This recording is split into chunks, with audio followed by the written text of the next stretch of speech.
अल्हम्दुलिल्लाहिल हन्नानिल mannan अल्लज़ी खलक़ल इंसान व अल्लमहुल बयान वस्सलातु वस्सलामु अला रसूलिही सय्यिदिल इंसी वल जान व अला आलिही व अस्हाबिही ज़विल खैरि वल इहसान। अम्मा बअद फ़अऊज़ु बिल्लाहि मिनश शैतानिर रजीम बिस्मिल्लाहिर रहमानिर रहीम वअतसिमू बिहब्लिल्लाहि जमीआ वला तफर्रकू सदक़ल्लाहु मौलाना अज़ीम। बारगाह रिसालत मुआब सल्लल्लाहु तआला अलैहि वसल्लम में दुरूद पाक का हदिया पेश करें। अल्लाहुम्मा सल्लि अला सय्यिदिना व मौलाना मुहम्मदिन मअदनिल जूदि वल करम व आलिहि व अस्हाबिहिल किराम व इब्निहिल करीम व बारिक व सल्लिम सलातन दाइमतन सरमदन अबदा। अज़ीज़ान गिरामी वक़ार, हर चीज़ का एक वक्त मुकर्रर है। ऐ रज़ा, हर काम का एक वक्त है, दिल को भी आराम हो ही जाएगा।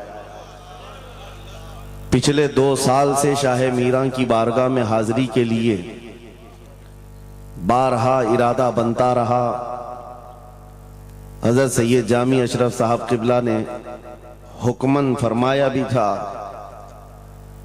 लेकिन हमारे आने का या किसी के दावत देने का मतलब नहीं है। जो इस मकाम का बादशाह है, जब वो हुजूरी की इजाजत दे दे तो हर कोई आ सकता है। आज इजाजत के दरवाजे खुल गए और फकीर कादरी दरबार में हाजिर हो गया।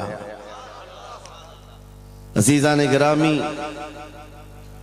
जिस अजीम आस्ताने पर हम बैठे हुए हैं, उस कुतुबुल अक़ताब की औलाद में से है जिसकी मिंबर बनी गर्दने औलिया। उस कदम की करामत पे लाखों सलाम। जो वली कब्ल हुए या बाद हुए, सब अदब रखते हैं दिल में मेरे आका तेरा। सारे अक़ताब जहां करते हैं काबे का तवाफ, काबा करता है तवाफ़े दरे वाला तेरा। उस सैयदी गौसुल वरा के अजीम जानशीन के दरबार में हम हाजिर हैं। मुझे चंदा यहाँ के हालात बताने की ज़रूरत नहीं।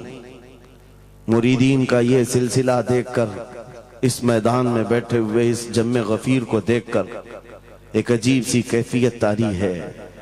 काश मैं बहुत पहले ही यहाँ आ गया होता। वजह यह है मेरे अजीजों, खंबात एक छोटे से कस्बे का नाम है या एक छोटे से गांव का नाम है, और जहां तक हमें सुनने में आया कि एक जंगल था, यहाँ पर कोई आबादी नहीं थी, लेकिन एक आले रसूल के कदम यहाँ पर आए हैं। गौसे पाक का साहबजादा यहाँ आराम कर रहा है, लेकिन उसकी खिदमत के लिए भी जिसको चुना गया वो भी आले गौस है, वो भी आले रसूल है। एक बात मैं आपको बताता हूं, बहुत सारे लोगों को ऐसा लगता है मुझे स्टेज पर चढ़ते हुए देखते हैं, उतरते हुए देखते हैं, बस इतना ही जाहिर बहुतों को यूट्यूब पे दिखता है, तो बड़ा आसान लगता है कि यहाँ स्टेज पे चढ़ते हैं बड़ी इज्जतों के साथ, उतरते भी हैं बड़ी इज्जतों के साथ, लेकिन इस मिंबर पर आने तक के लिए जो हमारा सफर होता है वो कोई नहीं जानता। कभी कभार 25 घंटे, कभी कभार 36 घंटे का सफर। मैं ये मिसाल इसलिए दे रहा हूं, इस सजे हुए संवरे हुए माहौल को देखकर कुछ लोगों के दिमाग में ये बात आती है, हजरत रईस अशरफ साहब को पका पकाया हुआ हलवा मिल गया। ये जंगल को मंगल बनाने में कई साल बीत गए, हजारों साल नरगिस अपनी बेनूरी पे रोती रही। बड़ी मुश्किल से होता है चमन में दीदावर पैदा। आज बदगुमानी करने वालों की एक अलग कतार है। उन लोगों को ऐसा लगता है कि माहौल जम गया है और इनको पका पकाया हुआ मिला है। अरे नादानो, सफर करो, तुम्हें पता चलेगा 40 साल का सफर क्या होता है। नारे तकबीर, नारे रिसालत, उर्से सरकार शाहे मीरा, हमारी ताकत, हमारी हिम्मत। अरे किसी कस्बे से, किसी देहात से कोई एक छोटे खानदान का तालिब इल्म आकर के बस गया होता तो समझ में आती बात कि घर बार कुछ नहीं है, खाने पीने की कमी थी, निकल गया था। लेकिन ये उस खानदान से आया हुआ शहजादा है जहां अकाबिर वक्त अपने ताज जूतियों में रखने पर फख्र महसूस करते हैं। मखदूम अशरफ समनानी किसी छुपे हुए शहजादे का नाम नहीं है, हिंदुस्तान की मांग का नाम है। मांग ना हो तो कोई खूबसूरती नहीं है। महबूबे सिमनानी, शाह सिमना, उस आस्ताने का ये शहजादा सैयद अशरफ, रईस अशरफ। आपको ऐसा लग रहा होगा कि इनकी फजीलत में मैं बयान करने के लिए खड़ा हूं। आमतौर पर मेरी आदत नहीं है, लेकिन मैं हकीकत बोलने का हमेशा आदी हूं। उसकी वजह भी है। अभी नाज़िम इजलास आपसे कह रहे थे, नाज़िम इजलास ये बात कह रहे थे, ये किस तरह से निडर होकर के बात बोलते हैं, मेरी बात नहीं है। आप मुंबई चल करके देखें, ये मोइनुल मशाइख जिस वक्त चाहे, जिस मामले पर चाहे खुल करके बोलते हैं। या अगर मैं बोलता हूं, बात सिर्फ इतनी है मेरे अजीजों, हक बोलने के लिए खून साफ होना चाहिए और माँ बाप अच्छे होने चाहिए। नारे तकबीर, नारे रिसालत, उर्से सरकार शाह मीरा, मुहाफिज़े नामूसे रिसालत। हलाल खून हो और माँ बाप सही नस्ब के हो। हक बोलने में डर किस बात का है, खौफ किस बात का है? मैं बात इसलिए कह रहा हूं, कोई अगर किसी देहात से, किसी जगह से निकल करके आया हुआ होता, हालात का मारा हुआ होता और आकर के किसी जंगल में कोई घर बनाने की कोशिश कर रहा होता, तो तुम ये कहते बांग्लादेश से आया है बेचारा, बर्मा से आया हुआ है बेचारा। ये उस आस्थाने से आया है जहां वक्त के बादशाह भी अपनी निस्बत पर फख्र करते हैं। शाह सिमना का सैयद रईस अशरफ को क्या कमी थी? क्या माँ बाप कमजोर थे? क्या खानदान कमजोर था? क्या उनके पास नस्ब की कमी थी या दौलत की कमी थी? कुछ न हो करके अगर सब छोड़कर एक जंगल में आकर आबाद होता है, यह आले रसूल की शान है, यह आले रसूल की शान है। इसलिए मैं आपको बिला मुबालगा ये बात कह रहा हूं। मुझे फख्र है इस बात के लिए क्योंकि मेरे बाप ने बचपन से हमें 3 चीजें सिखाई है जो रसूल पाक की हदीस है। मेरे आका ने फरमाया, अल्लिमू औलादकुम सलासा खिसाल, हुब्ब नबीयिकुम व हुब्ब अहली बैतिही व तिलावतल कुरआन। मेरे आका ने फरमाया, अपने बच्चों को 3 बातें सिखा करके जाना। नंबर 1, अपने नबी की मोहब्बत सिखाओ। नंबर 2, नबी की अहले बैत की मोहब्बत सिखाओ। और नंबर 3, कुरान पाक सिखा कर जाओ। हमें बचपन से हमारे माँ बाप ने ये तालीम दी है, इसीलिए आप इस चीज को महसूस करें। मेरे लिए जो सरमाया आखिरत है, जिसको मैं समझता हूं, यही वो मिंबर है जहां मेरे इधर भी उधर भी वो सादात बैठे होते हैं जो करंट से ज्यादा मुझे पावर दिया करते हैं। आज आपको क्या लगता है मेरे बाजुओं में जो ताकत नजर आती है, एक ही वजह है, मेरे बाप ने अहले बैत के कदमों में बैठना सिखाया है, उनका एहतराम सिखाया है। और मुझे इस बात पर नाज है, हजारों कोशिशें कर ली दुनिया ने मुझे झुकाने की, मुझे झुकने नहीं देता धर्म ज़हरा के बच्चों। नारे तकबीर, नारे तकबीर, नारे रिसालत, नारे हैदरी। अल्लामा मुफ्ती सलमान आसारी, अल्लामा मुफ्ती सलमान आसारी और से सरकार शाह मीरा। लब्बैक लब्बैक लब्बैक या रसूल अल्लाह, लब्बैक लब्बैक या रसूल अल्लाह, लब्बैक लब्बैक लब्बैक या रसूल अल्लाह। मैं उन चीटरों से कहना चाहता हूं जो अपने जमात में बैठकर गद्दारी करते हो, अगर तुम्हें अहले बैत के चेहरों पर भी निफाक है, इनकी मोहब्बत में तुम्हारे अंदर बुग़्ज़ है, तो फिर अपनी आखिरत का सोचो, अपनी आखिरत का सोचो। किसके पास जाओगे, किसके पास जाओगे?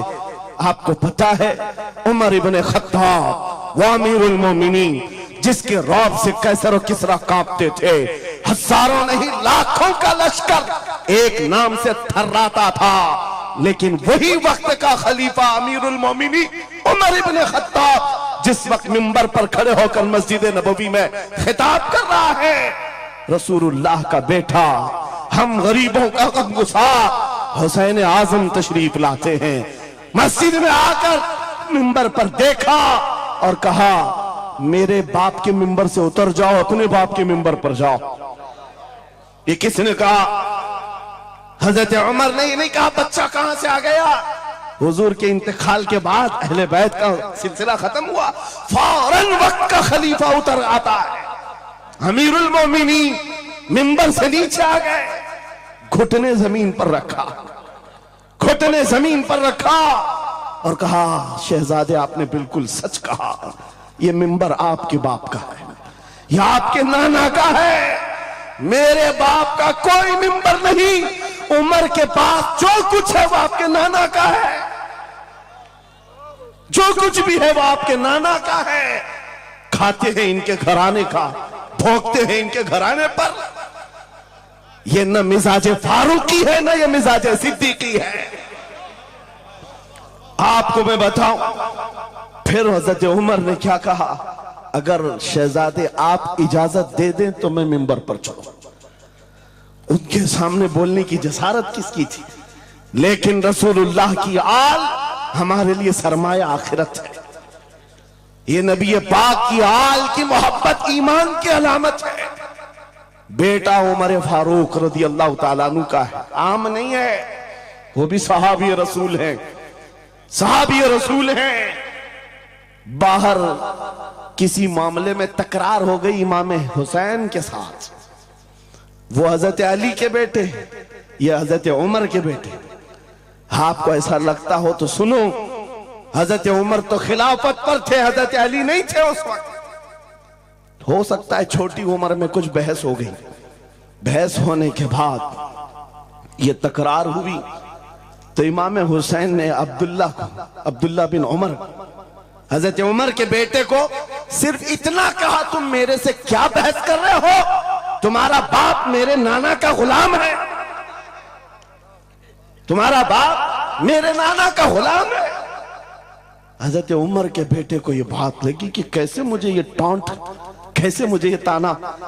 दौड़ करके आए हजरत उमर के पास, कहा बाबा आज अली के बेटे हुसैन ने क्या कहा पता? कहा क्या कहा बेटा? कहा हमारी तकरार हो रही थी, इसमें उन्होंने बुला करके मुझसे ये कहा कि तू मुझसे किस बात पर लड़ता है, तेरा बाप तो मेरे नाना का गुलाम है। हजरत उमर ने कहा ऐसा कहा उन्होंने, ऐसा कहा? कहा सच कह रहा हूं बाबा, ऐसा ही कहा। कहा बुला ला हुसैन, बुला ला। तलब किया गया, इमाम हुसैन को बुलाया। बेटा हजरत उमर का, हो सकता है उस वक्त उनको ये ख्याल हो कि शायद जज्र तौबीक हो जाए, डांट डपट हो जाए। हजरत उमर आते हैं, कहते हैं ऐ हुसैन इब्ने अली, ये मेरा बेटा जो कह रहा है क्या ये बात सच है? क्या आपने इसको ऐसा कहा कि तेरा बाप मेरे नाना का गुलाम है? इमाम हुसैन ने कहा हां सच बोलता हूं। हाँ मैंने कहा। कहा कह के बताओ कैसे कहा, कह के बताओ कैसे कहा? कहा मैंने इनसे कहा तेरा बाप मेरे नाना का गुलाम। हजरत उमर ने कहा और एक बार कहो। फिर कहा और एक बार कहो। उसके बाद उमर इब्ने खत्ताब की आंखों से आंसू निकले। कहा अपने बेटे को क्या बेहतरीन तकरार करके आया है, ये हुसैन यहां गवाही दे रहे हैं, कल क़यामत के दिन ये इतना कह दे मेरी जिंदगी वसूल है।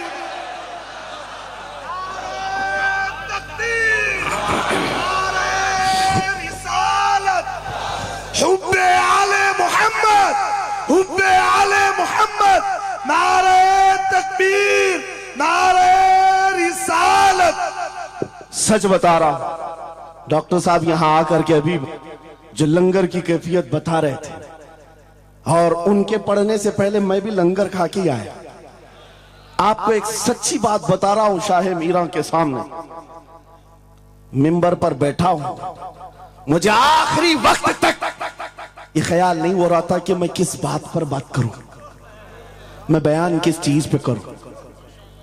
मैंने जो कुछ शुरू किया था शायद ये शाह मीरा ने मुझसे बुलवाया।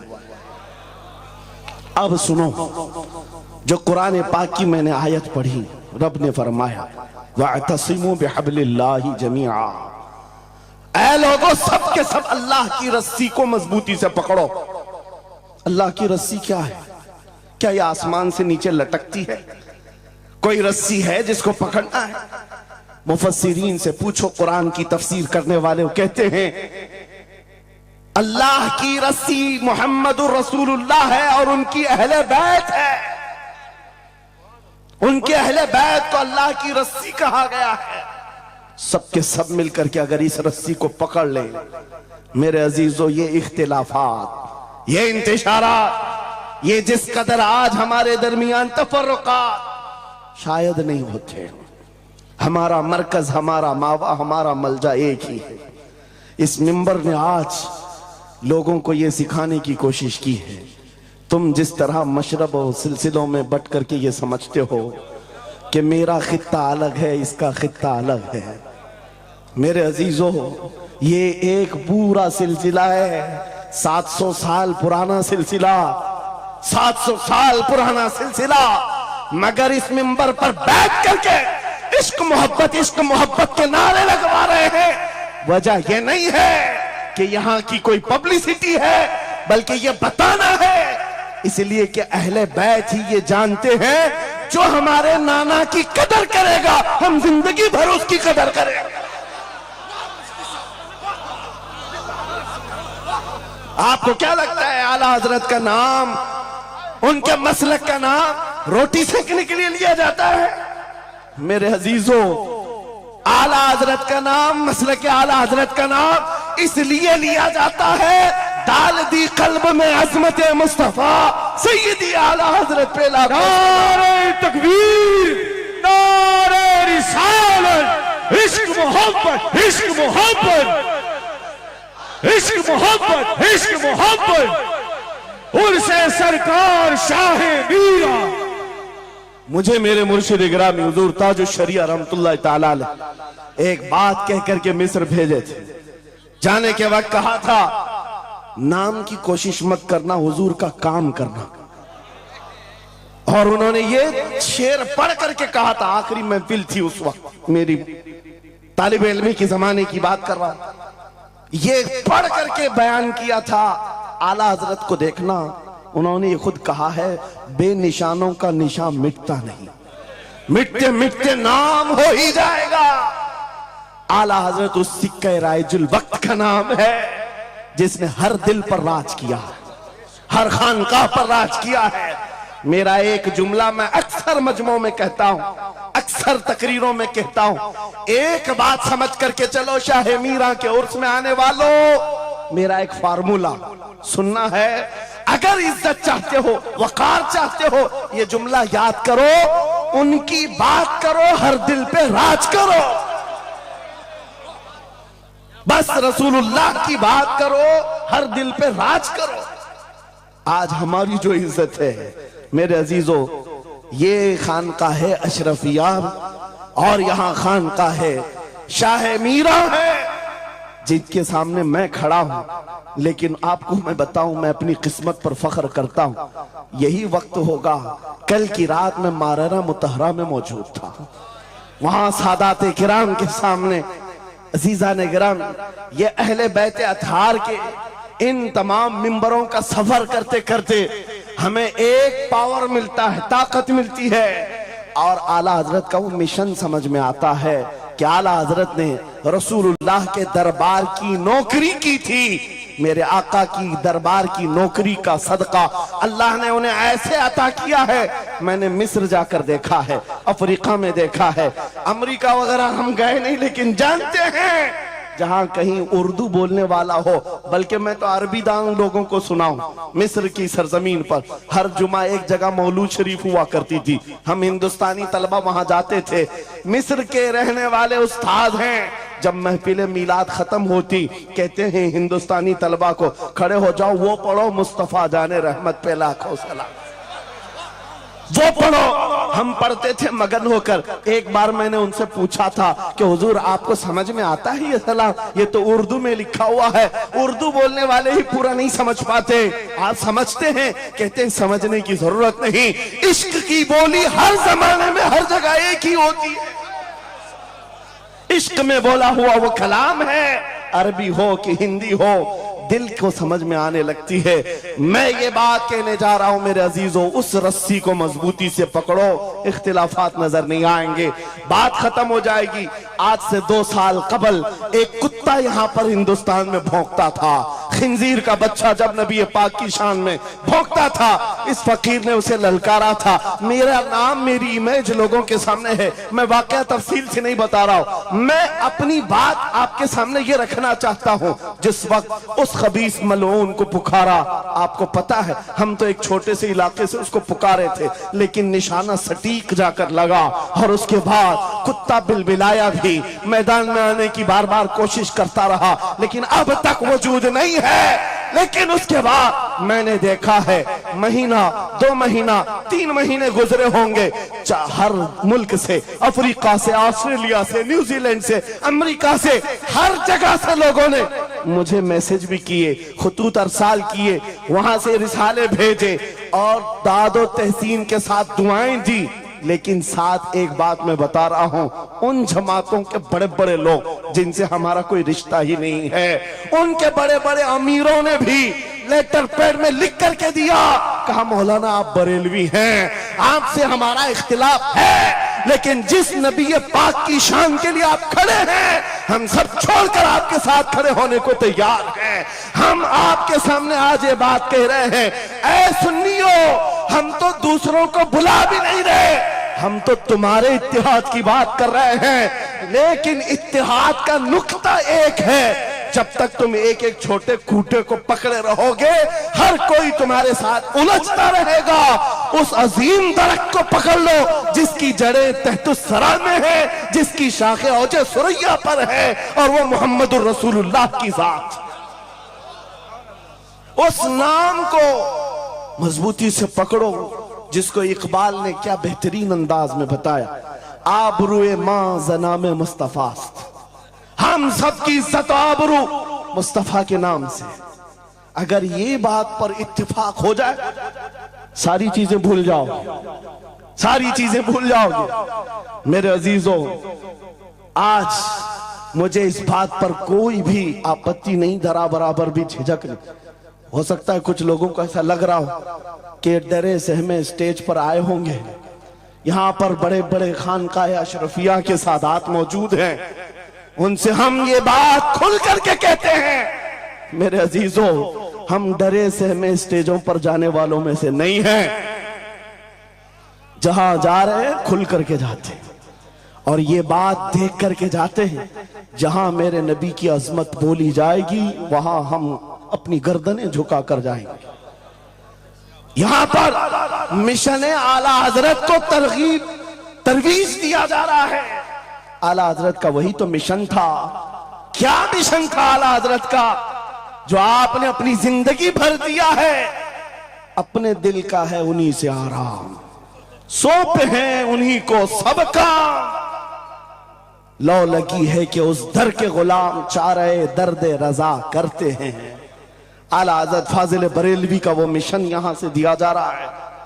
मैं यहां से एक मजबूत मैसेज देना चाहता हूं, हमारे सारे सिलसिले ये हमारी अजमत के लिए, हमारी जीनत के लिए, लेकिन सारे सिलसिलों की इंतहा मदीना तैयबा है। सारे सिलसिलों की इंतहा मदीना तैयबा है। तुम्हारा पीर जितना भी बड़ा हो, देखने में बहुत बड़ा भी दिखता हो, लंबा चौड़ा जुब्बा पहनता हो, बड़ा अमामा भी पहनता हो, सब कुछ हो, लेकिन अगर नबी का वफादार नहीं तो वो कुत्ते से जलील है। पीर नहीं है, कुत्ते से जलील है। और अगर तुम्हारा पीर पैबंद लगे, कपड़े उलझे भाल में है, लेकिन उसके सामने बैठो तो नबी की याद आने लगे, ये सिलसिला हक्का की अलामत है। हुजूर पाक सल्लल्लाहु तआला अलैहि वसल्लम हमारा महवर है, मेयार है। तुम जहां कहीं जाकर के आओ, घूम करके आओ, इस बात पर तुम्हें आज जमा होना चाहिए, इस बात पर जमा होना चाहिए। हुजूर पाक सल्लल्लाहु अलैहि वसल्लम की अजमत बोलो, हर दिल पर राज करो। आज सदियां बीत गई, एक कलाम सबको याद है। अभी मैं आपको बताऊं, 2 साल पहले किस कुत्ते ने क्या भौंका हुजूर की शान में, लोग भूल गए। हो सकता है, और भूलना भी चाहिए, याद रखने की चीज ही नहीं। आपको तो थोड़ा बहुत याद होगा, दिल्ली से भौंकता था, कोई लखनऊ से भौंकता था, नबी की शान में गुस्ताखी करता था। ये तो तुम्हारे जमाने की बात कह रहा हूं, 2 साल में भूल गए। लेकिन 1400 साल पहले आशिक रसूल ने कहा था, वह अहसनु मिन कलम तरक़त आइनी व अजमलु मिन कलम तलिदिन निसाउ खुलिक़त मुबर्रअन मिन कुल्लि आइबिन कअन्नका कद खुलिक़त कमा तशाउ। हस्सान बिन साबित रसूलुल्लाह के सहाबी हैं, हुजूर को देखकर कहा था, आपसे ज्यादा हसीन मेरी आंखों ने देखा नहीं, आपसे ज्यादा खूबसूरत किसी माँ ने जना नहीं। ये कलाम आज भी गूंजता है, हर एक को पता है। पता ये चला, नबी की अजमत बोलने वाला हमेशा जिंदा रहता है और भौंकने वाला मौसम के कीड़ों की तरह गायब होता है, खत्म हो जाता है।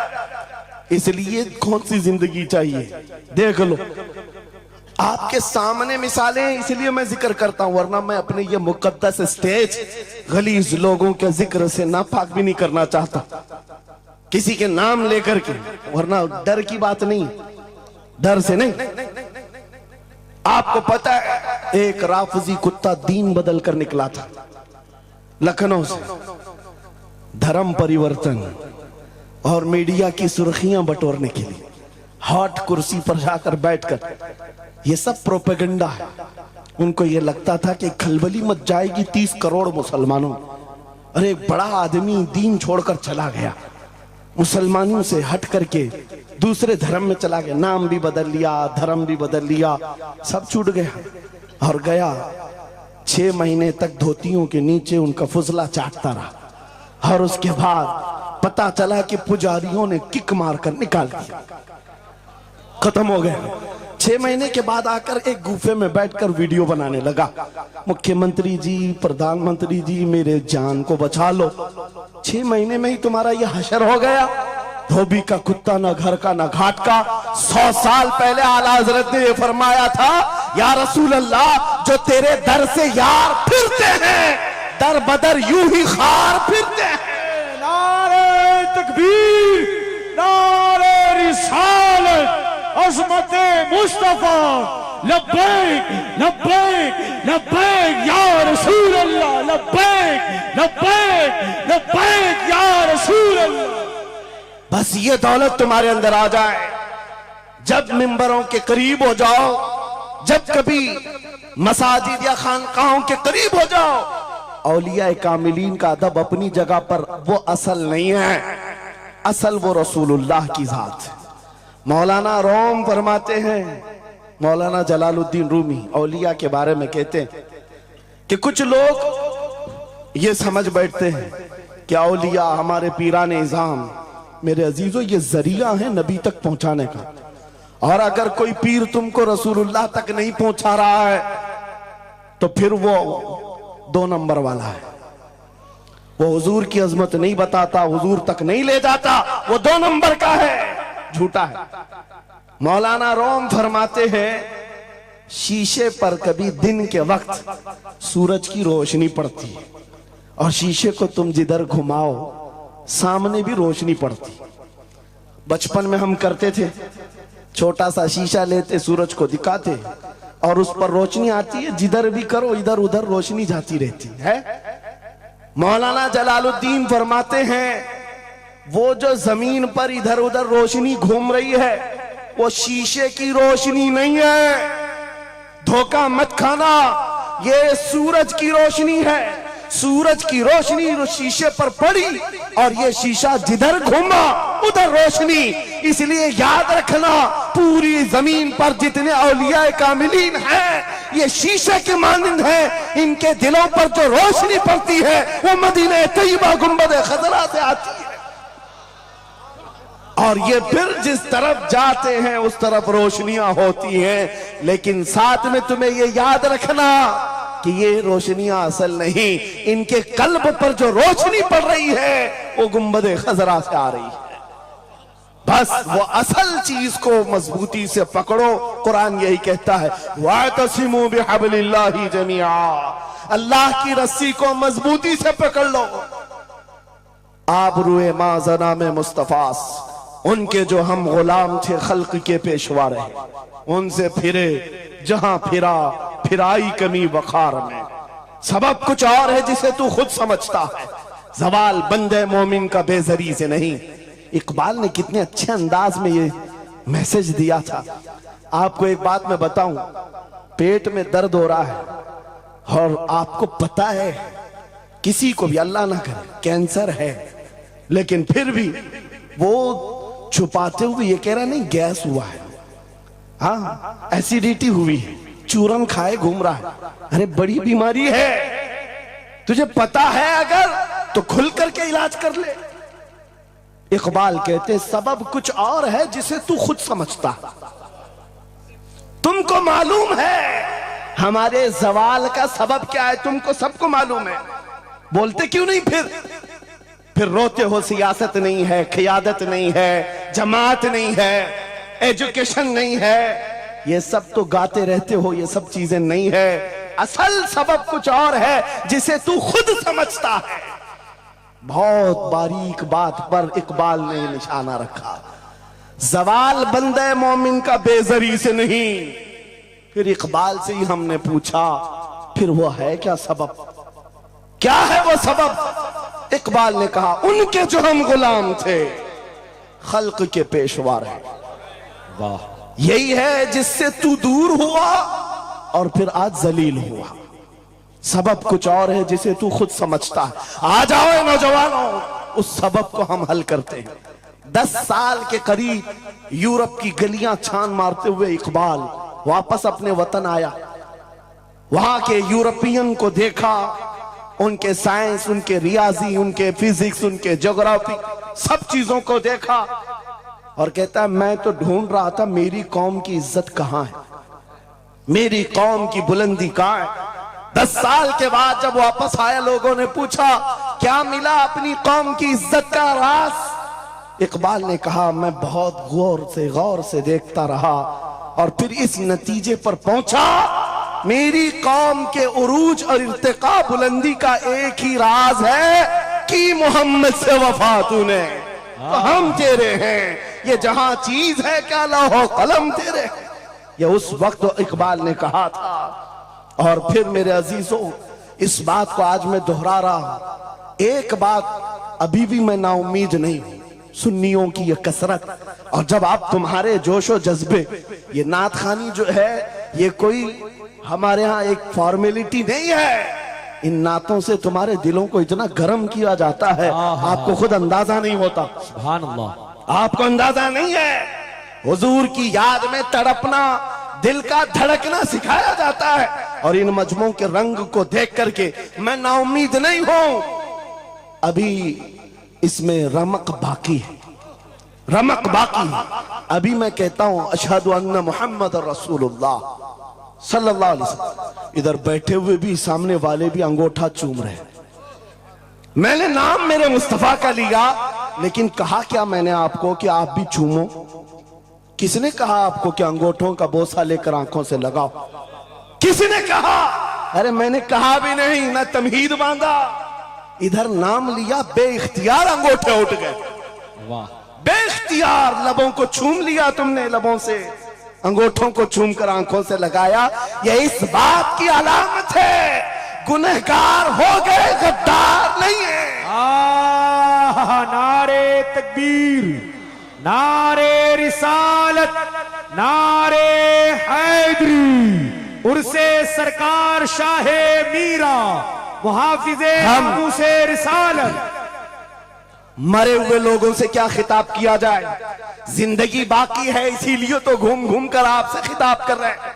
और इस उम्मीद के साथ कि इकबाल ने यह भी कहा था कि निकल कर सहरा से जिसने उलट दिया था तख्ते रोमा को, सुना है कुदसियों से मैंने कि वो शेर फिर होशियार होगा।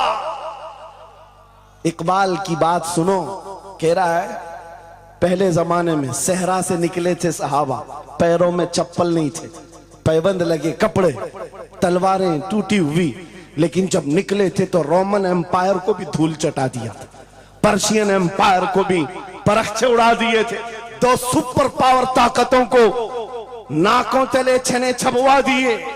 ये तारीख में मौजूद है, मिटाने से नहीं मिटेगा। इकबाल ये कहता है ये जो हालात हुए थे ये देखकर मुझे अंदाजा है वो दिन आएगा मोहम्मद अरबी का शेर फिर होशियार होगा। हम वो होशियार करना चाहते हैं, ये नहीं कि मैं कहता कि हम हैं, ये हैं, वो हैं। खुदा किसी भी दिन, किसी भी जमात में, किसी भी इलाके में एक दिन सलाहुद्दीन को जरूर पैदा करेगा और फिर वो आएगा, इनकलाब लाएगा। हम ना उम्मीद नहीं है खुदा की रहमत से, बार बार आपको जगा रहे हैं। और जब तक ये दौलत मोहब्बत मुस्तफा मौजूद है, मेरा ये यकीन है कि हमें हजारों ताकतें मिलकर के मिटा नहीं सकेंगे, नहीं मिटा सकेंगे। ये दौलत लासवाल तुम्हारे पास मौजूद है। आप नहीं देखते आज हालात बड़े खराब हैं। डॉक्टर साहब हमारे मेहमान हैं, लेकिन आपको पता है यहां के हालात इनके ही पड़ोसी, बल्कि इनकी बिरादरी के लोग जो नात खां हैं, मशहूर नात खां, हमसे पूछ रहे थे कि मौलाना आप जो है कुफार और मुशरिकीन के नरगे में हैं और वहां पर आप इस तरह से बोलते हैं, कैसे बोलते हैं?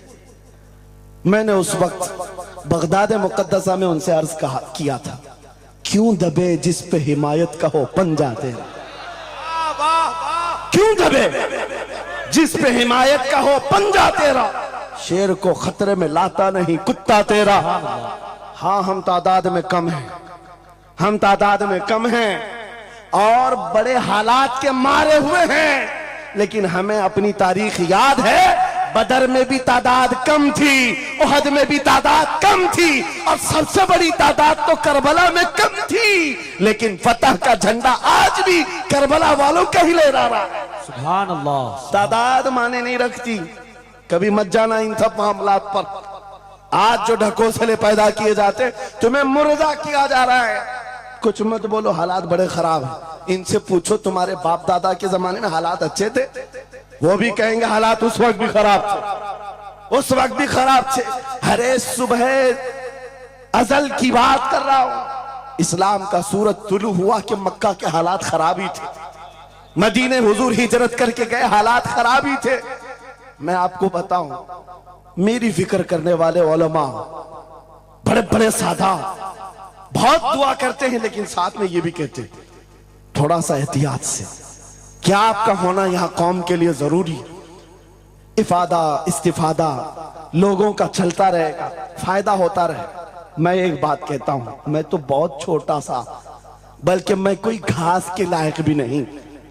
इमाम हुसैन का होना कितना जरूरी था।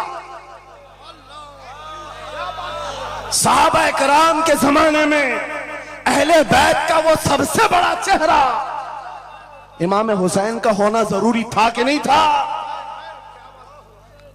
उस वक्त भी ये कहा था सहाबा ने, मक्का से जब करबला जा रहा था ये काफिला, हाथ जोड़कर कहा था मौला हुसैन मत जाए, आप रसूलुल्लाह की निशानी है, आप मत जाए, आपसे खल्के खुदा को फायदा होगा। मेरे अजीजों, मैं ये बात आज कहता हूं, हमारी कोई वकात नहीं, हमारी कोई हैसियत नहीं जो ये समझता है अपनी कुटिया बचाने के लिए कि हमारे होने के बाद बहुतों का फायदा होगा। अरे इमाम हुसैन के होने से कितना फायदा होता, मगर उस हुसैन आजम ने ये नहीं देखा, बल्कि निकल करके उस मैदान में निहत्ते बच्चों के साथ चले आए थे और गर्दन भी कटा दी। ये समरा आज तक देखने को मिलता है। इस्लाम जिंदा होता है हर करबला के बाद। सुभान अल्लाह। इमाम हुसैन ने अजीम उस रुखसत पर नहीं अमल किया था, अजीमत का रास्ता इख्तियार किया, चले आए।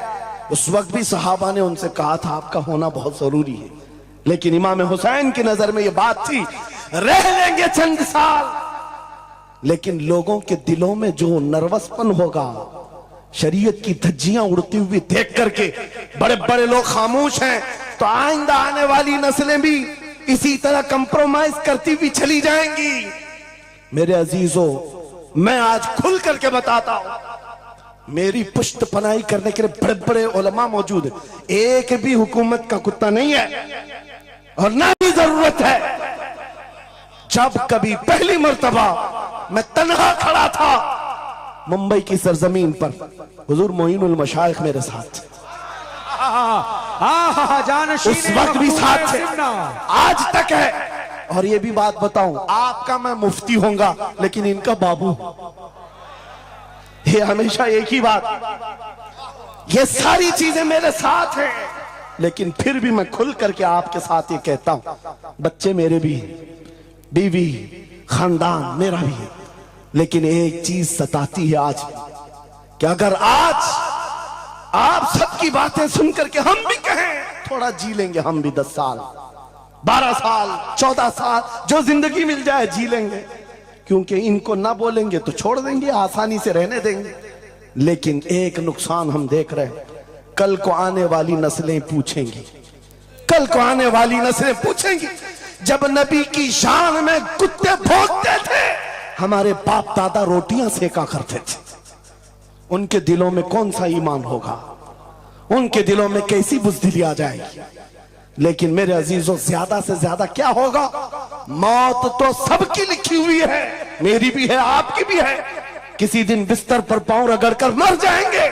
लेकिन हम ये सोचते हैं जब मरना मुकद्दर है ही, यूं भी तो किसी दिन दुनिया से जाना है, नबी पाक का नाम बुलंद करके जाएंगे, नस्लें इस बात के लिए सीना चौड़ा करके कहेंगी, नहीं, सारे अगर कुत्ते भौंक रहे थे, मेरा बाप मेरा दादा नबी की शान में अज़मत रिसालत के दिफा के लिए तन्हा खड़ा था या उलमा में से कोई खड़ा था, उनके फख्र के लिए इतनी बात काफी है और उनके ईमान की हिफाजत के लिए इतनी बात काफी है। सुभान अल्लाह, सुभान अल्लाह।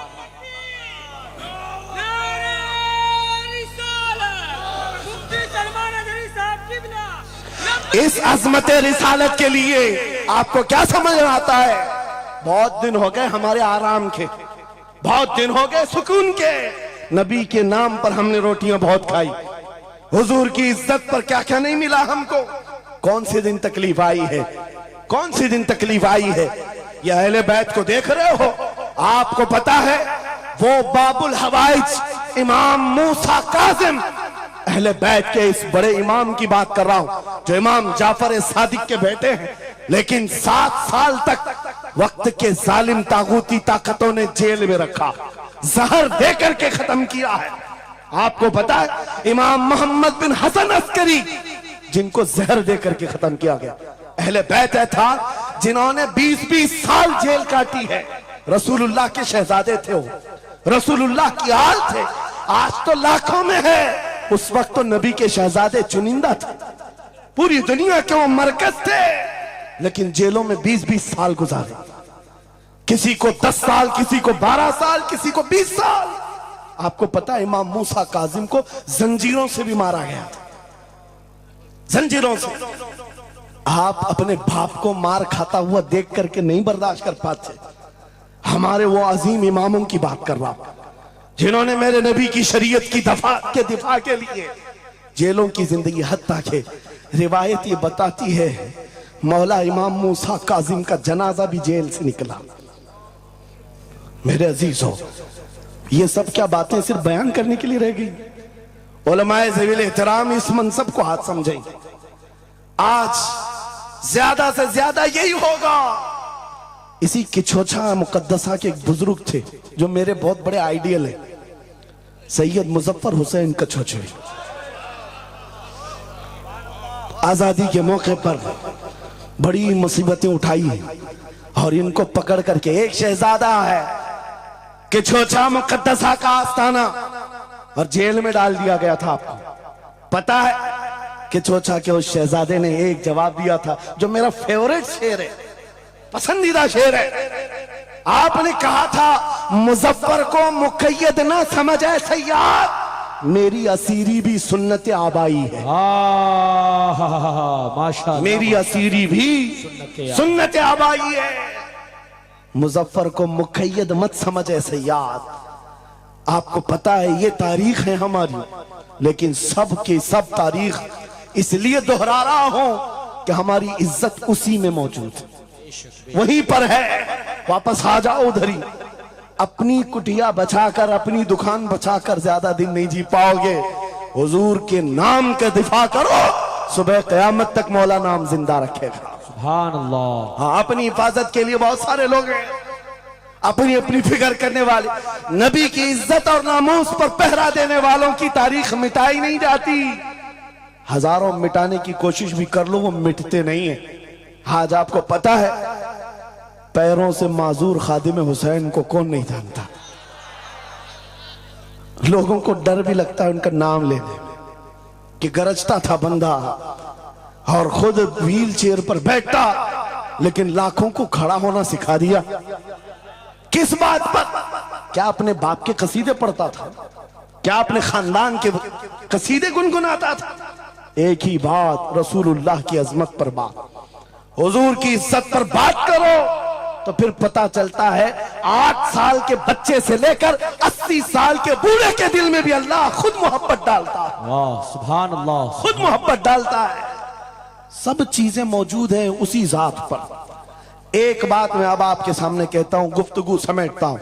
आला हजरत का मसलक देखो, मिशन देखो, और आपको उसी बात पर मैं लाकर जमा कर दूंगा। और सुन्नियों का मजमा मुझे पता है, आधा शेर में पढ़ूंगा, आधा ये खुद ही कंप्लीट करेंगे। और गारंटी के साथ कहता हूं, मुझे पता नहीं यहाँ के मजमे के बारे में, लेकिन इतनी गारंटी जरूर है आप कंप्लीट करेंगे। क्यों? हमें पता है मिजाज इश्क रसूल का, हमें पता है मोहब्बत मुस्तफा का। सुनो, मैं कहता हूं वो जो न थे तो, वो जो न हो तो, ये गारंटी है हमारी, ये गारंटी है। आधा जुमला भी कह दो सुन्नी के बाद, वो जो ना हो तो। हाँ, ये कंप्लीट खुद करेंगे। क्यों? ये अकीदा भी है, ये ईमान भी है, ये हमारी जान भी है। वो जो ना हो तो। अब सुनो मेरे अजीजों, जब तुम्हारा दिल पुकार कर कह रहा है वो जो ना हो तो, हमारे नाम के साथ वो जो ना हो तो, हमारी जिंदगी में वो जो ना हो तो, हत्ता के कब्र में चले जाओ, बहुत सारे जवाब दे दें, तुम्हारा रब कौन, तुम्हारा दीन क्या। मेन सवाल तो यही होगा, मा कुंत तक़ूलु फी हक़्क़ि हाज़ा रजुल। बल्कि बात सही अहादीस में मैं कह रहा हूं, एक ही सवाल का जिक्र भी आया है, कब्र में एक सवाल का जिक्र भी आया है, और फरमाया गया सिर्फ एक सवाल ये होगा, बता इस रसूल के बारे में क्या कहता था। वाह, बोलना पड़ेगा, बोलना पड़ेगा। फिर मैं पूछता हूं, कब्र में भी वो जो ना हो तो कुछ ना हो। जब तक नहीं बोलोगे आगे नहीं बढ़ेगी गाड़ी, वरना फंसे रह जाओगे। वो जो ना हो तो चलो, कब्र की जिंदगी खत्म हो गई, हशर में आ गए, हशर के मैदान में आ गए। लेकिन यहां पर भी क्या मसला है, खलीलो नजी मसीहो सफी सभी से कहीं कहीं न बनी। खलीलो नजी मसीहो सफी सभी से कहीं कहीं न बनी। ये बेखबरी की खल्क फिरी कहां से कहां तुम्हारे लिए। वहां पर भी सबके पास फिर करके आती है कौम, उसी मोहम्मदुर रसूलुल्लाह के पास आए। और शफाअत शुरू कहां से हुई? रसूल पाक से शुरुआत हुई, और उसके बाद इख्तिताम तक मेरे आका फरमाते हैं, कयामत के दिन मेरी हालत ये होगी, मेरे कंधे पर चादर पड़ी होगी और वो कभी खसक खसक कर गिर रही होगी।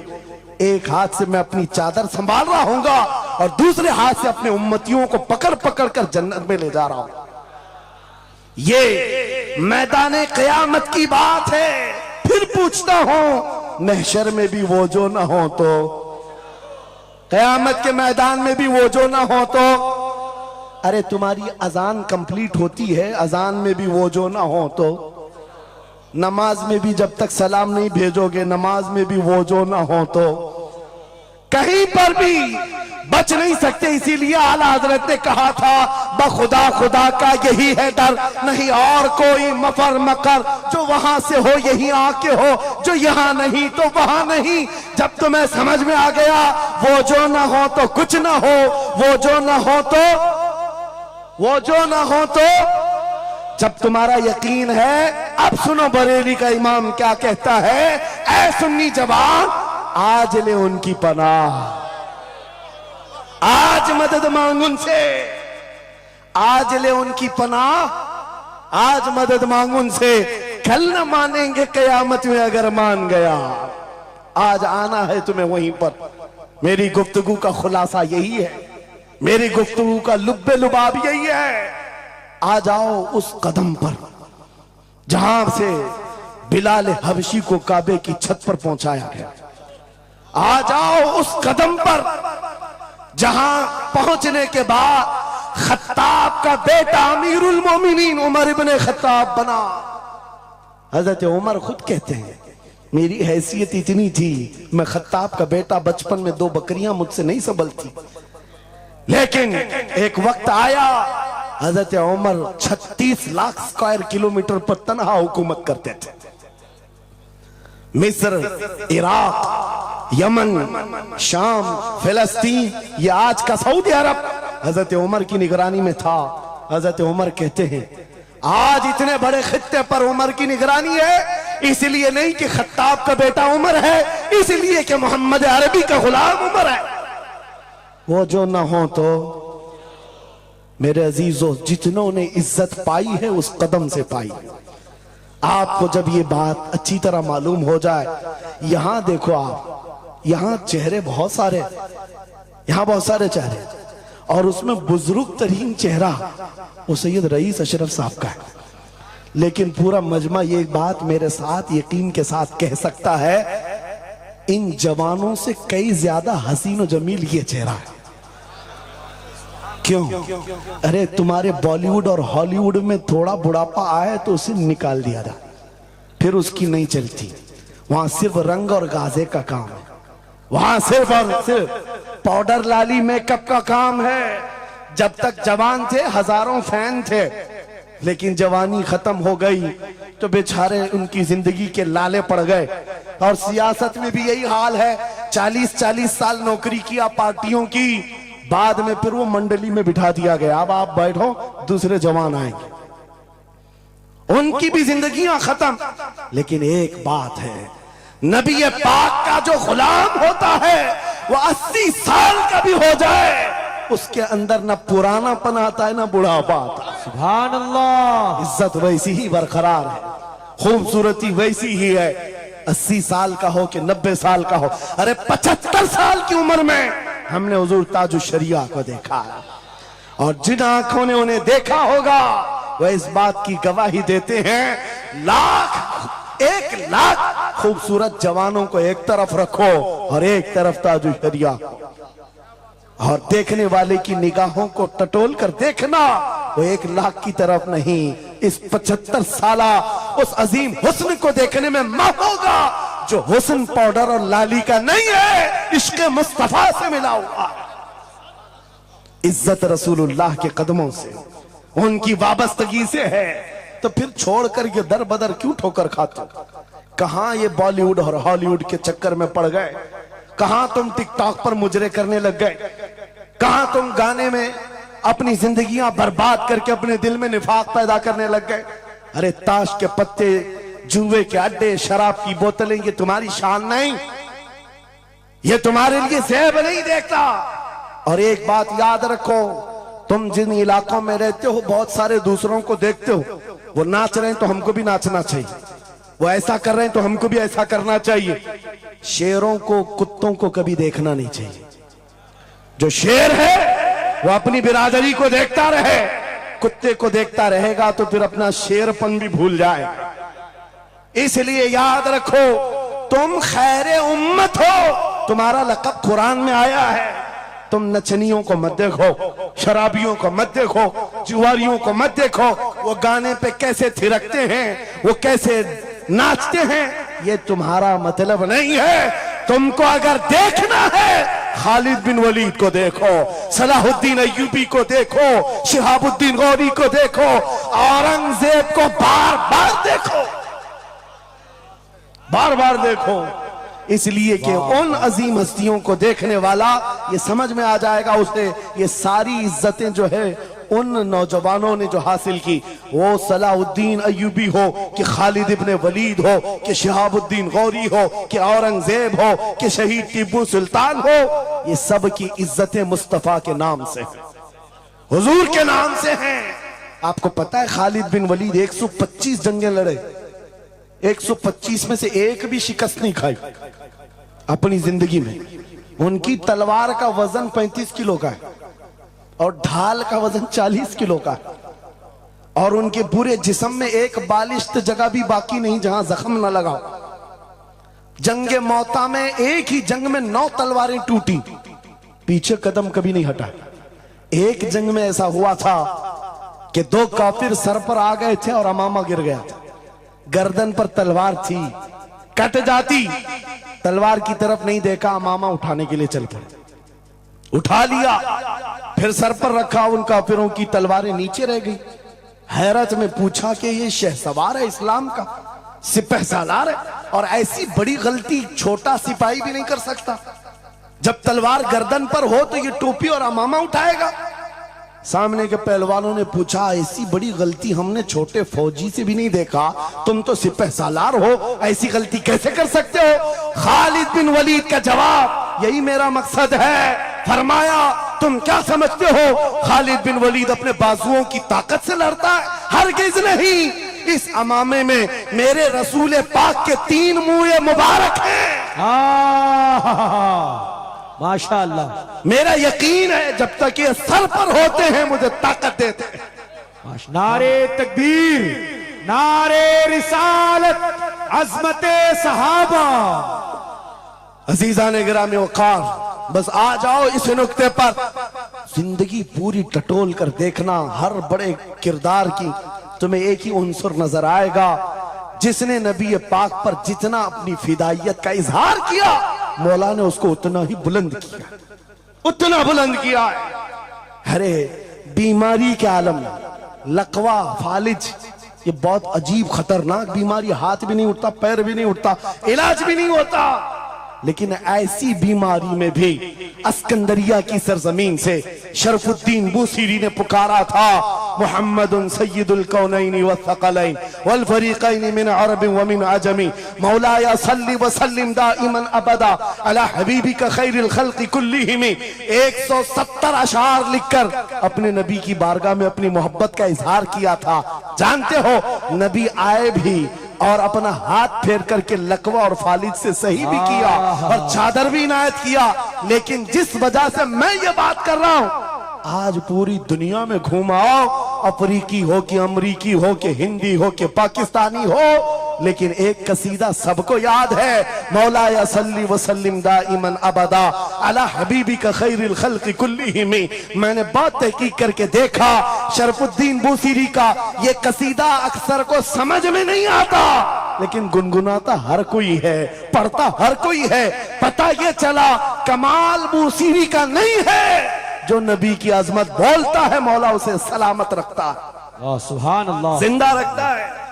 आला हजरत जिंदगी भर मेरे नबी का नाम लेते रहे, आज मजमू में उनका नारा है, हमारे मजमे उनके नारे के बगैर कंप्लीट भी नहीं होते। हम में से कौन देखा हुआ है आला हजरत? कोई नहीं देखा हुआ है, लेकिन हुजूर के इश्क की बुनियाद पर हर जगह ये चर्चा है। इसीलिए मेरे अजीजों, आओ खिराज अकीदत पेश करते हैं उस बारगाहे मुस्तफा में, और इस बात का अज़्म करके चलेंगे, ये तमाम इख्तिलाफात हटा दो, खत्म कर दो, एक चीज पर जमा हो जाते, जो चीज रसूलुल्लाह ने सहाबा में डाली थी। हजरत बिलाल हबशी को सुना है? जानते हैं ना, हबशी थे, काले थे, चौड़े होंठ वाले, चौड़ी नाक वाले जो हबशी होते हैं उनको हबशी कहा जाता। हजरत बिलाल हबशी थे और एक साहबी हजरत अबू जर, इन दोनों के दरमियान झगड़ा हो गया, छोटा सा झगड़ा। झगड़े के दरमियान हजरत अबू जर ने सिर्फ इतना कहा, या उम्मत सौदा, या इब्न उम्मत सौदा, ऐ काली मां के बेटे। हजरत बिलाल को इतना कहा, काली मां के बेटे। हजरत बिलाल को यह बात लग गई और दिल में ये बात रखा और हुजूर की बारगाह में आकर कहा, या रसूल अल्लाह, दिल दुखता है। कहा क्यों? अबू जर ने आज कहा, ऐ काली मां के बेटे। हुजूर जलाल में आए, मस्जिद में आए, मिंबर पर आए, कहा बुलाओ अबू जर। आए और हुजूर पाक सल्लल्लाहु अलैहि वसल्लम ने डायरेक्ट जो फरमाए, हदीस के अल्फाज हैं, अफीकल जाहिलिया, क्या अभी भी तुम्हारे अंदर जमाने जहालत की बुराइयां हैं? 3 बार कहा और उसके बाद हुजूर गजबनाक होकर जैसे ही अंदर गए, हजरत अबू जर तड़पने लग गए, बेकरारी। दौड़ करके आए, हजरत बिलाल का हाथ पकड़ा, कहां है बिलाल? हजरत बिलाल मिल गए तो हाथ पकड़ करके ले आए। मैं किस लिए कह रहा हूं, कान खोल के सुन। छोटी छोटी बातों पर मशाइख से उलझ जाते हो, बड़े बड़ों को आज बदतमीजी के साथ बात करते हो। साहबा में हुजूर ने जो मोहब्बत डाली थी किस बुनियाद पर? हजरत बिलाल का हाथ पकड़कर हजरत अबू जर ले आए मस्जिद में, कहा ओ बिलाल, गलती हो गई, मैंने तुमको इब्न उम्मी सौदा कहा, काली मां का बेटा कहा। हजरत बिलाल कहते वो बात हो गई, खत्म हो गई। कहा नहीं, खत्म नहीं हुई, मेरे नबी नाराज हैं, आका नाराज हैं। फिर क्या किया? हजरत बिलाल ने कहा मैंने माफ कर दी। हजरत अबू जर कहते ऐसे नहीं, ऐसे नहीं। हजरत अबू जर नीचे जमीन पर सो गए। कहा बिलाल, तुम अपना ये काला पांव, इसका तलवा मेरे चेहरे पर रगड़ो, चेहरे पर रगड़ो, ताकि मुझे एहसास हो कि मैंने किससे उलझा है, किससे उलझा है। अपने आप को नीचे लिटा दिया। कहा बिलाल, अपना पांव मेरे चेहरे पर रखो, एहसास जब हो जाए नबी के गुलामों। हजरत बिलाल कंधे पकड़कर उठाते हैं। कहा अबू जर क्या कर रहे हो? मेरा पांव तुम्हारे चेहरे पर, अल्लाह कभी ना करे। आओ सीने से सीना मिलाओ, मैं जिसका गुलाम हूं उसके तुम भी गुलाम हो। सुभान अल्लाह। यह उनकी इज्जतें थी। एक ही महवर था वो नबी पाक की इज्जत, एक ही मरकज था। काश वो चीज अगर आज आ जाए, ये सब भूल जाएंगे इख्तिलाफात। असल बात ये, जिहालत इतनी भरी हुई है, ये छोटे छोटे तबकों में बैठ करके पता नहीं किसको किसको कोसते रह जाते हैं। अरे जिसको बोलना हो उसको बोलने से पहले इतना तो सोचो, नबी की बात करता है, हुजूर का गुलाम है, आशिक रसूल है। लेकिन एक बात, तुम खराबियां छोटी सी भी पा लेते हो तो चर्चा करते हो, इतना चर्चा करते हो। क्या ये फरिश्ते हैं? हर एक से गलतियां हैं, हर एक की गलतियां हैं। जितना चर्चा एक गलती को लेकर करते हो, कसम खुदा की बताओ, अपने दिल पर हाथ रखकर उसकी एक अच्छाई मिले तो क्या इतना चर्चा करते हो? क्यों नहीं करते? इसका मतलब है दिल बीमार है तुम्हारा, जाती हसद है, जिसको लेकर किसी को टॉन्ट करते हो, किसी को तानाजनी करते हो। सोशल मीडिया इस पर भरा पड़ा हुआ है, नए नए मुफत्तिन इस तरह के मुनाजिर आए हुए हैं। फितना अंगेज लोग, वो अपने दिलों का इलाज करें, वरना मुनाफिकत आ जाएगी, मुनाफिकों में शुमार होगा। अरे तुम्हारी एनर्जी गुस्ताखाने रसूल के लिए रखो, आशिकाने रसूल के लिए नहीं। जितनी ताकत लगाना है उन कुत्तों के खिलाफ लगाओ जो नबी पर भौंकते हैं और जो जिंदगी भर नबी की अजमत की नौकरी करते हैं। तुम्हारी जुबानें उनके लिए खुलती हैं। बहुत उम्दा। कैसा आलमिया है, कैसा आलमिया है। जिंदगी भर नबी की नात पढ़ने वाले को एक कूड़ा करकट जमा करने वाला सब्जी बेचने वाले के सामने खड़े होकर अपना ईमान साबित करना पड़ रहा है।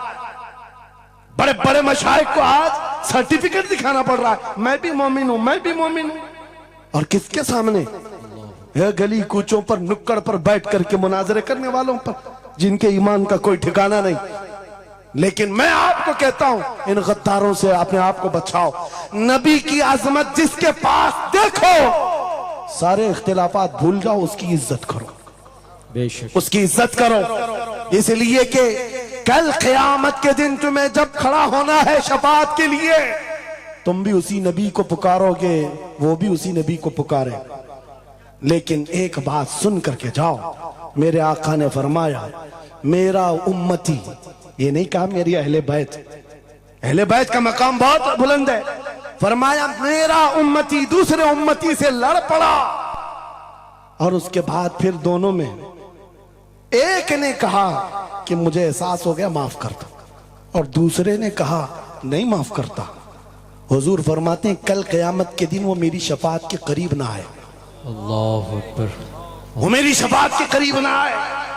नबी को कितना एहसास है तुम्हें जोड़ कर रखने का, तुम्हारे इत्तिहाद का।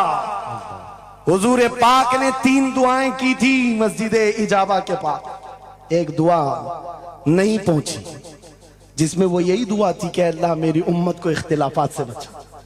ये इम्तिहान है उम्मत का, लेकिन नबी को सबसे ज्यादा इस बात का शौक था कि मेरी उम्मत मुत्तहिद रहे। ऐसा शौक नबी पाक का कि सहाबा को तकरार करते हुए देखना पसंद नहीं करते, सफों में दरार पसंद नहीं करते। आपको पता है हुजूर उस वक्त तक रकात नहीं बांधते जब तक सफें पूरी दुरुस्त नहीं करते। ये इत्तिहाद ही की तो बात थी, दिल से दिल जोड़ना, कंधों से कंधा जोड़ना। और आज हमारा हाल ये हो गया, इत्तिहाद की बात करो तो हम सुलह खुली हो गए। मैं तो अहले सुन्नत व जमात आशिकाने मुस्तफा की बात कर रहा हूं। अरे छोड़ो उन खबीसों को, अपना इत्तिहाद तो कर लो, बहुत उम्दा, अपना इत्तिहाद कर लो। तुम्हारा हर बुजुर्ग पर इत्तिहाद है, गौस पाक तुम्हारे, गरीब नवाज तुम्हारे, मखदूम सिमना तुम्हारे, महबूब इलाही तुम्हारे, लेकिन इनके सब मानने वाले सब अलग। क्यों? ये सारे औलिया का मिशन एक ही है, अजमत रसालत, वाह, अजमत नामूस रिसालत। जब सबका मिशन एक है तो फिर अपने दिल का इलाज करने की जरूरत है। आज बस दिल का इलाज करो। कहीं ऐसा तो नहीं कि शैतान हमें लायानी बातों में मुलविस कर रखा है, तुम्हारा पूरा का पूरा सर घुमा कर रख दिया गया है। जिन चीजों में तुम्हें अपनी एनर्जी खर्च करनी थी, शैतान कहीं और लगा दिया। इसीलिए कुत्ते खुल करके मैदान में आने लग गए। उनको पता है जिस दिन ये मोहम्मद अरबी के शेर जमा होने लग जाएं तो फिर इनका जीना हराम कर रखेंगे। तुम्हें हजारों इख्तिलाफात में डाल रखा है, और बाज़ाब्ता इसकी प्लानिंग होती। इस हलके को अलग हर एक में एक फित्तीन भेजा जाता है, जो उसके मुर्शिदों को ये गाली दे, इधर का एक उनके मुर्शिदों को गाली दे, और फिर ये अंगार भड़काए रखे, ये उलझते रहें, उलझते रहें, उलझते रहें। और कुफ्फार और मुशरिकीन अपने नापाक मंसूबों से इस्लाम को गालियां दें, कुरान को गालियां दें, रब को गालियां दें, नबी को गालियां दें। आज ये आलमिया है या नहीं? तुम पीर के खिलाफ बात सुन करके भड़क जाते हो और नबी के खिलाफ बात सुनकर खामोश बैठते हो। अल्लाह, कैसा आलमिया आ गया? अगर तुम इस तरह की टुकड़ियों में घेर दिए गए, महसूर हो गए, तो समझ लो कि बर्बादी बहुत करीब है, बहुत करीब है। बगदाद में ये हो चुका है, गरनाता में ये हो चुका है। उलमा को लड़ाया गया था, अलग अलग जमातें बनाई गई थी, बाज़ाब्ता उसमें शिया सुन्नी अलग अलग तबकात बनाए गए। क्योंकि एक बुजुर्ग ने कहा था अपने बेटे को, लकड़ियों का एक गट्ठा दिया बंधा हुआ, बेटे से कहा बेटा इसको खोलना नहीं, तोड़ देना। तोड़ने की कोशिश किया, उसका घुटना फूट गया। उसके बाद वो आया कई घंटों के बाद, कहा बाबा टूटता नहीं। कहा खोल दे रस्सी। रस्सी खोला, गट्ठा था लकड़ियों का। कहा अब तोड़। एक एक को तोड़ा, आधे घंटे में टूट गए। बुजुर्ग ने कहा बेटा मैं ये उम्मत मुस्तफा की मिसाल देना चाहता, अगर ये रस्सी में मजबूत बंधे हो, बड़ी सी बड़ी ताकत इनको तोड़ने आए अपना खुद बर्बाद कर जाएगी। लेकिन अगर तुम खुल गए तो चंद दिनों में कस्तों में सफाया होगा। मुत्तहिद रहोगे तो कहलाओगे मोमिन व गाजी, मुंतशिर होगे तो कस्तों में सफाया होगा। मेरा मैसेज यही है, वातसिमू बिहब्लिल्लाहि जमीआ, अल्लाह की रस्सी को मजबूती से थाम लो, और अल्लाह की रस्सी एक ही है। कितनी अजीब बात है, वो दूसरों के लिए फर्क करना मुश्किल हो जाता है। उनका हवाओं का खुदा अलग है, पानी का अलग है, मट्टी का अलग है, मरने का अलग है, पैदा होने का अलग है। अरे तुम्हारा सब मिलाकर एक ही है, एक ही है। एक खुदा है जिसके सामने तुम्हें झुकना है। और फिर नबी पाक जो सारे नबियों का सरदार, एक रसूल की मोहब्बत तुम्हारे दिल में बिठाने के लिए कही, एक रसूल की मोहब्बत। अगर इस पर हम कामिल हो गए, मेरे अजीजों, कुरान कहता ला तहीनु वला तहज़नु अंतुमुल आलौन व अंतुमुल आलौन, तुम सबसे बुलंद होगे अगर नबी के गुलाम हो जाओ, अगर नबी के गुलाम हो जाओ। सब मेरी बातों का खुलासा एक ही है। आओ बारगाह मुस्तफा में यह अहद करते हैं और अपनी जिंदगी का मकसद समझ करके आखिर में इस बात पर खत्म करता हूं। यह सूफिया का एक मसलक है, मैं इजाजत लेकर कह रहा हूं, 2 मिनट। एक सूफिया के मसलक में मुराकबा होता है। मुराकबा, मुहासबा, मुकाशफा, अलग अलग चीजें हैं। वो मंजिलें तय कराते हैं। औलिया इकराम के सामने जाओ, तस्बीहात अलग हैं, नमाजें अलग हैं, मुजाहिदे अलग हैं, लेकिन उसमें एक चीज है मुराकबा। मुराकबा किसको कहते हैं मैं आपको बताता हूं। गर्दन झुकाकर खामोश बैठ जाना, पढ़ना उड़ना कुछ नहीं, खामोश बैठना है, यह मुराकबा है, खामोश बैठना। हजरत जुनैद बगदादी से पूछा गया, अरे खामोश बैठे तो बंदा खामोश तो नहीं रहेगा, सोचेगा, दिमाग तो चलता ही रहेगा कुछ ना कुछ। क्या सोचे, कुछ तो सोचें आती है, खामोश बैठता है बंदा तो सोचता है। हजरत जुनैद बगदादी ने कहा, हाँ मुराकबा मतलब है पढ़ना तो नहीं है, सोचना तो है। कहा क्या सोचना है? कहा बस एक ही बात बार बार सोचना, मैं क्यों पैदा किया गया, मैं क्यों बनाया गया, क्यों पैदा किया गया, बस इतना ही सोचना। इस मुराकबे पर हर वली अमल करता रहा। और बताऊं मैं आपको, जब किसी का मुराकबा मुकम्मल हो जाए, तुम भी करके देखना, आज के बाद जाओ बैठ करके 1 घंटा ना सही, आधा घंटा नहीं, 10 मिनट आंखें बंद करके सोचो, मुझे क्यों बनाया गया, मुझे क्यों पैदा किया गया, इस जगह क्यों रखा गया। और जब यह मुराकबा कंप्लीट होता है, एक मंजिल पर बंदा पहुंच जाता है, उसका ज़मीर जवाब देने लगता है कि तू क्यों पैदा हुआ था। उसका दिल खुद ही बोलेगा क्यों पैदा हुआ था। आओ मिसाल बताऊं जिसका मुराकबा कंप्लीट हुआ। एक मिसाल में मुर्शिद गिरामी हुजूर ताजुश शरिया की बात करता हूं। जब उनका मुराकबा मुकम्मल हुआ होगा, तब दिल जवाब दिया है, जिंदगी ये नहीं किसी की किसी के लिए, जिंदगी है नबी की नबी के लिए। अरे ना समझ मरते हैं जिंदगी के लिए, जीना मरना है सब कुछ नबी के लिए। सुभान अल्लाह। मुराकबा कंप्लीट हो जाए, ये जवाब आता है, ये जवाब आता है हमारी जिंदगी किसके लिए है, नबी के लिए है। और उनके दादा आला हजरत इमाम अहले सुन्नत फाजिल बरेलवी ये सोचते रहे, मैं क्यों बनाया गया, मैं क्यों बनाया गया। और जब दिल जवाब देने लगा तो अशार की जुबान में कह पड़े, दहन में जुबान तुम्हारे लिए, बदन में है जान तुम्हारे लिए, हम आए यहाँ तुम्हारे लिए, उठे भी वहां। और सिर्फ हम ही नहीं हैं रसूल के लिए, जमीन और जमा तुम्हारे लिए, मकीन और मका तुम्हारे लिए, चुनी न चुना और बने दो जहां। जब सब नबी के लिए है तो आ जाओ, अर्ज करते हैं उस दरबार में, मैं मुजरिम हूं आका मुझे साथ ले लो, कि रस्ते में है जा बजा थाने वाले, चमक तुझसे पाते हैं सब पाने वाले। मेरा दिल भी चमका दे, मेरा दिल भी चमका दे, मेरा दिल भी चमका दे, बरसता नहीं देख कर अब्र रहमत, हम बदों पर भी बरसा दे बरसाने वाले। ऐ सुन्नियो, छोड़ दो इधर उधर आस लगाना, छोड़ दो इधर उधर गुहार लगाना, छोड़ दो इनसे उनसे मदद मांगना, इसलिए कि हमारा मरकज एक है, हमारा महवर एक है, जहां से सब कुछ मिलता है, इज्जत भी, दौलत भी, ताकत भी। अरे ये चीज है क्या दुनिया, लौह कलम तेरे हैं, अगर नबी का हो जाए आ जाओ। मैं खत्म कर रहा हूं इस बात पर, इस अकीदे के साथ कौन देता है देने को, मुंह चाहिए देने वाला है सच्चा। हमारा नबी लब्बैक या रसूल अल्लाह, लब्बैक या रसूल अल्लाह।